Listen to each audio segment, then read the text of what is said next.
بسم اللہ الرحمن الرحیم۔ پرانے زمانے میں بدین نامی ایک بڑا رونق شہر تھا۔ وہاں کے لوگ خوب مالدار تھے۔ تجارت اور سوداگری ان کا پیشہ تھا، مگر وہ لوگ بتوں کی پوجا کرتے تھے۔ سودا بیچتے وقت وہ کم تولا کرتے تھے اور اسی طرح کم ناپا کرتے تھے۔ اللہ تعالیٰ نے حضرت شعیب علیہ السلام کو ان کے پاس نبی بنا کر بھیجا۔ شعیب علیہ السلام بڑی نرمی، عاجزی اور پیار سے لوگوں سے کہنا شروع کیا، اے لوگوں، تم صرف اللہ کی عبادت کیا کرو، ناپ تول پوری دیا کرو، لوگوں کو ان کی چیزیں کم تول کر نہ دیا کرو، زمین میں فساد نہ پھیلایا کرو، اور تم سڑکوں پر اس غرض سے مت بیٹھو کہ اللہ تعالیٰ پر ایمان لانے والوں کو دھمکیاں دو اور اللہ کی راہ سے روکو، اور اس میں کجی کی تلاش میں لگے رہو۔ تم کتنے تھوڑے تھے، اللہ نے تم پر مہربانی کی، تم کو اولاد دی اور تم بہت ہو گئے۔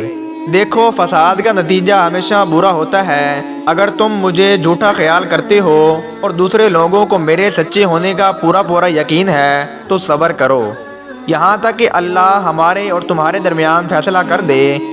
قوم کے دولت مند رئیس لوگ اس بار کی نصیحت کو برداشت نہ کر سکے، اور انہوں نے کہا، یہ کس طرح ہو سکتا ہے کہ ہم ان کو چھوڑ دیں جنہیں ہمارے باپ دادا پوجا کرتے تھے؟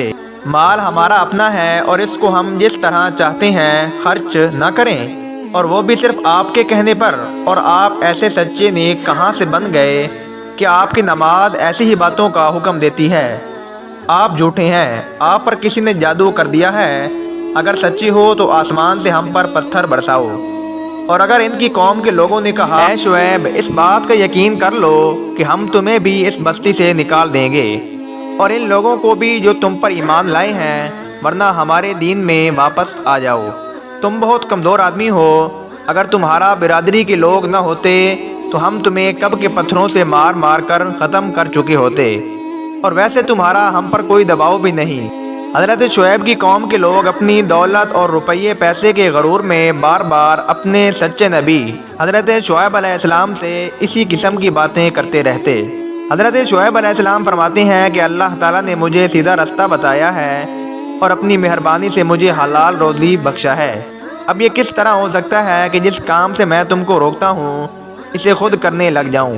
میں تو صرف لوگوں کو درست کرنا چاہتا ہوں اور صرف اللہ پر بھروسہ رکھتا ہوں۔ تم لوگ میری ضد میں آ کر ایسا گناہ نہ کر بیٹھنا کہ تم پر عذاب اتر آئے، جیسا کہ تم سے پہلے لوگوں پر آ چکا ہے، بلکہ تم اپنے گناہوں کی معافی مانگو اور آگے کے لیے اسی کے حضور کے توبہ کرو۔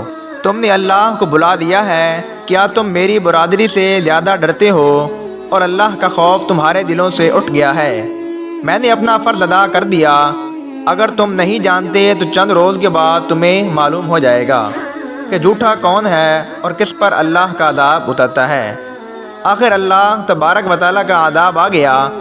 شعیب علیہ السلام اور ایمان والے تو بچ گئے، اور جو لوگ اللہ کی نافرمانی کرتے تھے وہ اپنے گھروں میں بیٹھے کے بیٹھے رہ گئے اور ایسے برباد ہوئے کہ گویا ان مکانوں میں کبھی بسا ہی نہیں کرتے تھے۔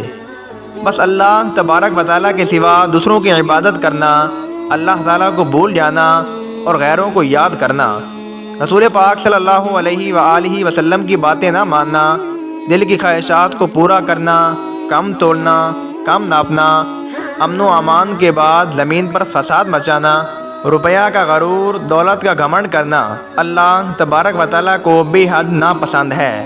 جو لوگ ایسا کرتے ہیں اور توبہ نہیں کرتے، صحیح راہ اختیار نہیں کرتے، آخرکار ایک دن ضرور سزا پائیں گے اور نقصان اٹھائیں گے۔ تو پیارے بھائیوں، ہم سب مل کر عہد کرتے ہیں کہ اللہ تبارک و تعالیٰ کے سوا کسی کی عبادت نہ کریں گے، اور کبھی نہ کم تولیں گے اور نہ کم ناپیں گے، غرور نہ کریں گے اور کسی کا مال بے ایمانی سے نہ کھائیں گے۔ اگر ہم سب نے ایسا کیا تو ہمارا حشر بھی حضرت شعیب علیہ السلام کی قوم جیسا ہو جائے گا۔ اللہ تبارک و تعالیٰ سے دعا ہے کہ اللہ ہمیں اس پر عمل کرنے کی توفیق عطا فرمائے۔ امید کرتے ہیں ویڈیو اچھی لگی ہوگی۔ اگر ویڈیو اچھی لگے تو ویڈیو کو لائک اور سبسکرائب کریں تاکہ ایسی ہی ویڈیو آپ تک بآسانی پہنچ سکے۔